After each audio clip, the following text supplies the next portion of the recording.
सभी विद्यार्थियों को अनूप स्टडी जोन की तरफ से प्यार भर नमस्कार और गुड इवनिंग। आइए आज हमको पढ़ाएंगे कि प्रेजेंट कॉन्टिन्यूअस टेंस का इंट्रोगेटिव सेंटेंस का निगेटिव सेंटेंस, मतलब फर्स्ट टाइप वाला। देखिए बाबू, दो टाइप होता है, एक फर्स्ट टाइप होता है, एक सेकंड टाइप होता है। मतलब यस या नो टाइप वाला क्वेश्चन वर्ड वाला होता है। तो आपके सामने आज मैं पढ़ाऊंगा कि प्रेजेंट कॉन्टिन्यूअस टेंस का इंट्रोगेटिव सेंटेंस का फर्स्ट टाइप का निगेटिव। ठीक, तो चलिए आइए मेरे वीडियो में बने रहिए और अच्छी तरह समझिएगा। देखिए, सबसे पहले मैं आपको यहाँ पे दिखाना चाहता हूँ कि यहाँ पे मैं सबसे पहले इसका पैटर्न लिख दिया हूँ बाबू, अच्छी तरह से इसको देखिएगा। सबसे पहले पैटर्न लिख चुका हूँ, तो आप लोग अच्छी तरह समझ लीजिएगा, आप लोग समझाएंगे अच्छी तरह। देखिए, सबसे पहले यहाँ पे लिखे हमें is am are subject plus not plus main verb यानी form plus object plus other word. ठीक, और हिंदी में लिखे हैं साक्रिया कर्ता, फिर नहीं लिखे हैं, फिर मुख्य क्रिया क्या यानी फॉर्म, फिर कर्म। ठीक, तो बस एग्जाम्पल में आपको समझाना है और अच्छे तरीके से आपको बता के लेके चलेंगे। ठीक ना। देखिए बाबू, जो इंट्रोगेटिव सेंटेंस का निगेटिव सेंटेंस होता है उसमें सब्जेक्ट के बाद क्या लगाना रहता है, नॉट लगाना रहता है। इतना ध्यान समझिएगा। देखिए, जो इंट्रोगेटिव सेंटेंस का निगेटिव सेंटेंस बना जाता है उसमें सब्जेक्ट के बाद नॉट लगा जाता है, चाहे वो फर्स्ट टाइप का हो चाहे वो सेकंड टाइप का हो। ठीक है, अच्छे से सर समझ लीजिएगा। ठीक है, और पिछली वीडियो में मैं बता भी चुका हूँ आप लोगों को, प्रेजेंट इंडेफिनिट टेंस में बताया भी हूँ और प्रेजेंट कॉन्टिन्यूअस टेंस में पढ़ा रहा हूँ। 12 का 12 टेंस जो हम लोग पढ़ेंगे आगे, मतलब जो भी टेंस रहेगा उसमें अच्छी तरह से देख लीजिएगा। ठीक, तो चलिए आइए आपको अच्छे से अच्छे तरीके से हम यहाँ पे समझा रहे हैं, उसको अच्छी तरीके से देखिएगा क्या क्या होता है इसमें। चलिए यहाँ पे लिख रहे हैं सबसे पहले एग्जाम्पल्स। ठीक है, क्योंकि आपके सामने पैटर्न भी लिख दिए हैं पूरा दोनों, और एग्जाम्पल से आपको हम समझा रहे हैं। देखिए, सबसे पहले यहाँ पे लिखेंगे एग्जाम्पल। ठीक, तो एग्जाम्पल के तौर पे हम आपको समझा रहे हैं, इसको अच्छे से अच्छी तरह देखिएगा। यहाँ पे एग्जाम्पल लिख रहे हैं सबसे पहले, इसको अच्छी तरह देखिएगा।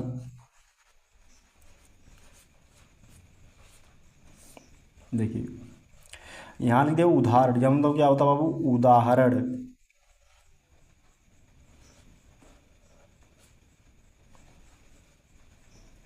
चलिए पहला उदाहरण आप देखते हैं, आप यहाँ पे हम आपको दिखाते हैं। देखिए, पहला एग्जाम्पल हम आपको सामने लिखते हैं। देखिए, लिख देते हैं, जैसे यहाँ पर लिखते हैं क्या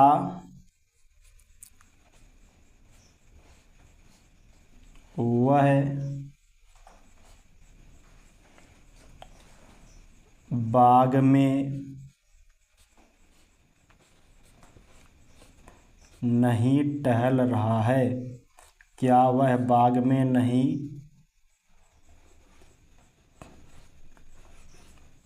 टहल रहा है।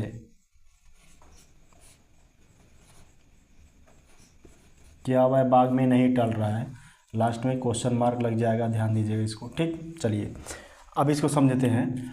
हम आपको पिछली वीडियो में भी बता चुके हैं कि सब्जेक्ट ऑब्जेक्ट और मेन और पहचाने के लिए नियम, तो सेम टू सेम इसमें भी वही रहेगा। अगर इसको जरा सा भी इसको ढकेंगे तो सब देखो सिंपल हो जा रहा है, वह बाग में नहीं टहल रहा है, सिंपल हो जा रहा है। ठीक, तो उसी समय हमको पहचाने के लिए लगाना पड़ेगा, सेम नियम वहीं पे लगेगा, बस क्या को छोड़ कर। देखिए, इसको ध्यान दीजिएगा, सबसे पहले क्या आया है इसको ध्यान दीजिएगा। अगर सबसे पहले क्या बाबू हो जाता है ना, देखिए सबसे पहले जब क्या आता है तो वहाँ पे क्या हो जाता है, सबसे पहले हेल्पिंग वर्ब का कार्य, मतलब हेल्पिंग वर्ब लिखा जाता है। इतना ध्यान दीजिएगा, सबसे पहले क्या लिखा जाता है, हेल्पिंग वर्ब लिखा जाता है। जस्ट इसके बाद क्या लिखा जाता है, सब्जेक्ट। सब्जेक्ट इसमें ही है, देखिए ध्यान दीजिएगा, ही का मतलब होता है वह। ठीक, और लास्ट में टहल रहा है, टहल रहा है क्या आपका मेन वर्ब है, और ये जो कहाँ टहल रहा है, बाग में टहल रहा है, तो बाग में आपका क्या हो जाएगा, ऑब्जेक्ट हो जाएगा। देखिए, ये आपका देखिए कर्म है, क्या बाबू है, कर्म। ये आपका क्या है, कर्म है, और ये आपका क्या है, मुख्य क्रिया। क्या जाता है बाबू, मुख्य क्रिया कहा जाता है इसको, ध्यान समझिएगा, इसको मुख्य क्रिया जाता है। और ही आपका हो गया सब्जेक्ट, जिसको कहा जाता है कर्ता। ठीक, और इसके जगह पे आपको लगेगा सहायक क्रिया। क्या क्या स्थान पे आपको यूज क्या करना है बाबू, सहायक क्रिया को लिखना है, ध्यान दीजिएगा। इज एम आर जैसा सब्जेक्ट रहेगा उसी के अनुसार आपको वो किया जाएगा। चलिए हम आपको ट्रांसलेट करने के लिए बता रहे हैं, और नहीं का मतलब तो नॉट होता, नॉट मतलब नहीं होता, ये नॉट लगा देना बस, कुछ करना नहीं है। तो चलिए इसका ट्रांसलेट किया जाता है, तो इसको अच्छी तरह समझिएगा। देखिए वह क्या, वह बाग में नहीं टहल रहा है, तो इसका क्या लिखेंगे, देखिए समझिएगा अच्छी तरीके से। तो सबसे पहले हम लिखेंगे सब्जेक्ट के अनुसार क्या लगाएंगे, हेल्पिंग वर्ब लगा दिया जाएगा। इन तीनों हेल्पिंग वर्ब में से एक हेल्पिंग वर्ब लगेगी, वो भी सब्जेक्ट के अनुसार। सब्जेक्ट इसमें सिंगुलर है तो लिखा जाएगा ही, लेकिन ही से पहले क्या लिखा जाएगा, साइक्रिया लिखेंगे, इज ही लिखेंगे बाबू, इज ही। इसके जस्ट बाद नॉट लगेगा, क्योंकि निगेटिव है तो नॉट लगेगा, ठीक ना, आपको बता दिया जाएगा, इसमें बता दिए पहले से। तो he is he not, is he not हो गया। टहलना को होती वाक, WALK, यल इसमें साइलेंट होता है, LK वाक पड़ जाता है, तो इसमें वॉकिंग हो जाएगा। Is he not walking in garden, in garden देखिए GARDEN गार्डन तो बगीचा, लास्ट में क्वेश्चन मार्क लगा दिया जाएगा। क्या लगा दीजिए बाबू, क्वेश्चन मार्क लगा के छोड़ देंगे, ठीक। तो ये आपका ट्रांसलेट होगा। दूसरा ट्रांसलेट आपको बता दिया जा रहा है इसको अच्छी तरह देखिएगा। दूसरा ट्रांसलेट हम करवा रहे हैं, देखिए दूसरा ट्रांसलेट लिख रहे हैं यहाँ पे, इसको अच्छे से समझिएगा। लिख दिया जाए क्या मीरा एक गीत नहीं गा रही है, क्या मीरा एक गीत नहीं गा रही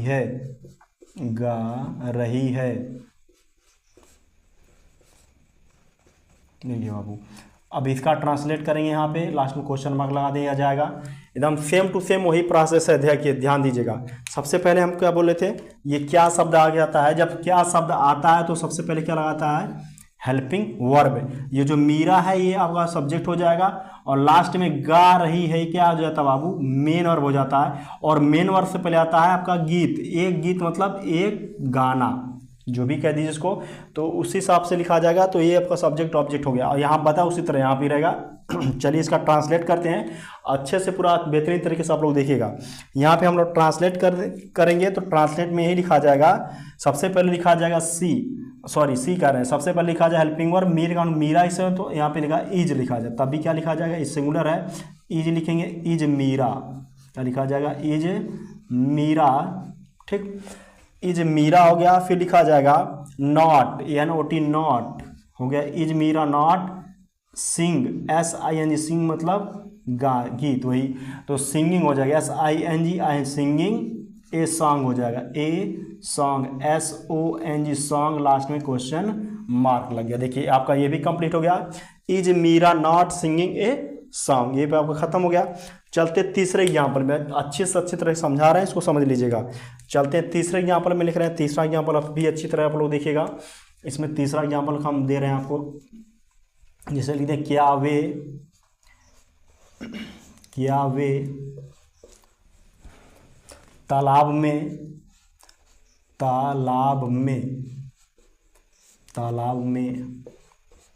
नहीं तैर रहे हैं, क्या वे तालाब में नहीं तैर रहे हैं, लास्ट में क्वेश्चन मार्क, ठीक, लास्ट में क्वेश्चन मार्क लग जाएगा। देखिए लास्ट में जब क्वेश्चन मार्क लगाएंगे, इसको अच्छे से समझिएगा, सेम टू सेम इसमें भी वही प्रोसेस रहेगा जो इसके पिछले वाले में, दूसरा वाले एग्जाम्पल में, ठीक है। तो यहाँ सबसे पहले ट्रांसलेट करेंगे। देखिए सबसे पहले ट्रांसलेट में क्या लिखा जाएगा, हेल्पिंग वर्ब किस अनुसार, ये सब्जेक्ट वे है, मतलब दे का मतलब होता है वे, ठीक है। तो इसका ट्रांसलेट करेंगे तो दे का मतलब आर होता है, आर दे लिखा जाएगा, आर दे, इसके साथ साइक्रिया क्या लगेगी, आर और दे, क्योंकि प्लूरल के साथ आर लगती है, आई के साथ एम लगता है, और सिंगुलर के साथ इज लगता है, ठीक है, ध्यान दीजिएगा, ठीक है। तब इसका ट्रांसलेट करेंगे, आर दे नॉट, जस्ट क्या लग जाएगा बाबू, नॉट, आर दे नॉट हो जाएगा यहाँ पे, are they not swimming, SWIMMING swimming हो जाएगा, swimming in the river, in the river, RIVER, river मतलब नदी। देखिए आपका खत्म हो गया। सॉरी पॉन्ड है ना, सॉरी रिवर नहीं है पॉन्ड है, तो पॉन्ड हो जाएगा POND। पॉन्ड मतलब होता है तालाब। लास्ट में क्वेश्चन मार्क लगा के छोड़ देंगे। देखिए लास्ट में क्वेश्चन मार्क लग जाएगा आपका, ये आपका सही हो गया। ठीक, इसी तरह पूरा अच्छे से अच्छे तरीके से आप लोग बनाइएगा, और जो नहीं आएगा पूरा अच्छे तरह के फिर से वीडियो रिवाइज करके आप लोग देख सकते हैं। ठीक है, बढ़िया देख देते क्या क्या सर जी समझाए हैं, कैसे कैसे पढ़ाए हैं। तो मेरे वीडियो में आप लोग बने रहेगा पूरा बेहतरीन तरीके से। चलिए आपको ट्रिक बताते हैं। ट्रिक देखिए बाबू सेम वही रहेगा, इसमें भी ट्रिक आप अपना भी आप बना सकते हैं। जो भी आपके पास ट्रिक होगा याद करने का, जैसे भी याद हो जाए आपको, ठीक है, उसी तरह याद कर लीजिए। ठीक ना, तो चलिए ठीक है, यहाँ पे आपको समझाते हैं ट्रिक के माध्यम से। यहाँ पे ट्रिक हम लिख रहे हैं धीरे धीरे। इसका ट्रिक क्या होगा आपको लिख दे रहे हैं यहाँ पे। जितने बच्चे नहीं जानते होंगे तो लिख लीजिएगा आप लोग, ठीक है। जो मतलब नए विद्यार्थी होंगे उनके लिए, ठीक है। तो चलिए यहाँ पे हम आपको यहाँ पे लिख के समझा रहे हैं अच्छी तरीके से। इसको देखिए सॉरी, यहाँ पे देखिए ट्रिक लिखेंगे सा का न मु क, मतलब होगा सकनमुख। क्या लिखा जाएगा बाबू? सकनमुख। ठीक, तो इसका हम सकनमुख का हम ट्रिक बता रहे हैं। देखिए सा का मतलब होता है बाबू, देखिए सहायक क्रिया। क्या लिखा जाएगा बाबू? सहायक क्रिया लिखा जाएगा, सहायक क्रिया। सा का मतलब क्या लिखा जाएगा? सहायक क्रिया। और इस का मतलब क्या लिखा जाएगा? प्लस करके, यहाँ प्लस करके लिखा जाएगा। का मतलब होता है कर्ता। क्या लिखा जाएगा बाबू? कर्ता। ध्यान समझ के लिख लीजिएगा इसको, ठीक है। यहाँ कर्ता लिख देंगे। और फिर इस ना का मतलब होता है नहीं, तो प्लस नहीं हो जाएगा। जब नहीं आएगा तब बीच में ध्यान दीजिएगा, जिसको हम लोग नाट करते हैं। कर्ता की 10 बार नाट आता है, इसलिए हम इसका बता रहे हैं, ठीक है। फिर अब देखिए मुँह का मतलब होता है मुख्य क्रिया। मुँह का मतलब क्या बाबू होता है? लिखा जाएगा मुख्य क्रिया। ध्यान दीजिएगा, लिखा जाएगा मुख्य क्रिया। इसको समझने के लिए अच्छी तरह समझ लीजिएगा, मुख्य क्रिया। प्लस का मतलब होता है कर्म। देखिए का मतलब क्या होता है बाबू? कर्म लिख दिया जाएगा यहाँ पे। यहाँ पे लिख रहा है, अच्छी तरह से समझिए। का मतलब देखा होता है कर्म। कर्म मतलब हो जाता है। और इसको देखिए हम इसको यहाँ पे थोड़ा घेरा बना दे रहे हैं, इसको याद कर लीजिएगा आप लोग, ठीक। इसको आप लोग अच्छे से पूरा बेहतरीन तरीके से इसको याद कर सकते हैं, ठीक है। इस ट्रिक को आप लोग अच्छे से अच्छे तरीके से याद कर लीजिएगा। अपना भी कोई ट्रिक होगा तो अच्छे से अच्छे तरीके से याद करके अपना ट्रांसलेट करिएगा और अच्छी तरह समझ लीजिएगा। देखिए बाबू, इस वीडियो में अभी तक हम 15 मिनट से ज़्यादा वीडियो अपलोड नहीं कर सकते हैं, इसलिए आप लोगों से निवेदन है कि जितना हम पढ़ा रहे हैं इतना पढ़ लीजिए। फिर जब 1 आध घंटे के लिए डाउनलोड होने लगेगा, वीडियो अपलोड होने लगेगा, तो हम आपको अपलोड करके आपको सामने मतलब डाल देंगे इस चैनल में। आप लोग अच्छी तरह देख लीजिए, ठीक है। तो चलिए ठीक है, अब इसको अच्छी तरह बता दें, इसको अच्छी तरह समझ लीजिएगा पूरा बेहतरीन तरीके से। और देखिए ये जितने भी विद्यार्थी मतलब क्लास 6 से लेकर 12 तक, ये सबके लिए बाबू। देखिए आप जब एक्टिव पैसिव बनाएंगे उसमें भी वही कार्य लगेगा, मतलब टेंस का कार्य लगेगा। आप जब पैसिव वॉइस बनाएंगे, फिर जब आप पढ़ेंगे डायरेक्ट से इनडायरेक्ट, जब टेंस परिवर्तन के लिए पूछेगा, ध्यान दीजिएगा, जब टेंस परिवर्तन के लिए पूछेगा ना, तो उसमें ये टेंस आना बहुत जरूरी होता है। देखिए बाबू, क्लास 6 से लेके 12 तक पूरा का पूरा पूछा जाता है पैटर्न, ठीक है। इसलिए मैं टेंस को पहली बार पढ़ा दे रहा हूँ, अच्छे से आप लोग पढ़ लीजिएगा। फिर आपको लॉन्ग वाला भी वीडियो डाला जाएगा, एक जैसे 1-2 घंटे के लिए जो रहेगा उसको भी डाला जाएगा, उसमें बेहतरीन तरीके से पूरा रहेगा।